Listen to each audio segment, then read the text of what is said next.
Oh boy, this is a story. This is the story of stories. I had been saving money in a boot for about 4 years. And every time I'd have a few extra 20s in my pocket, I'd put it into this ball of money and stick it in my boot. A buddy called me one day, a buddy of mine, Tony Lopez, who was one of my general managers for Johnny Garlic's, and says, there's a Chevelle for sale in the paper.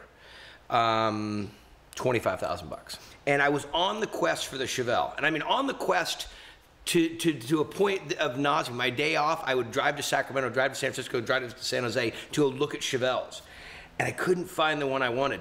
And he says, and it's yellow. And I said, well, I'm definitely not going. It's yellow and 25 grand. I don't want a yellow car. I mean, you know, come on. Chevelle, it's got to be deep blue or black or something.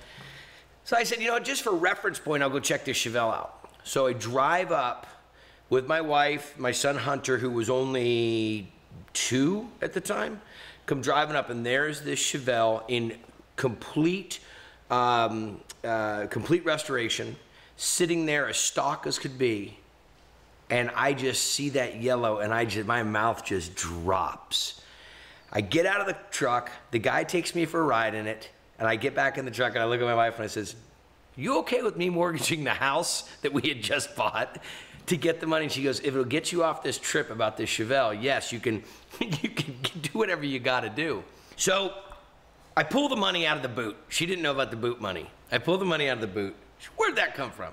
I fan the money out, you know, and it's only like 16,000 bucks. He's like, I just can't let it go for that. And I said, oh man, I mean, there's no way I'm not leaving with this car. I don't know what it's gonna come down to. The guy says, I don't know, I just don't know if I can do it. I said, well, I own Johnny Garlic's, you know the restaurant? And he goes, yeah.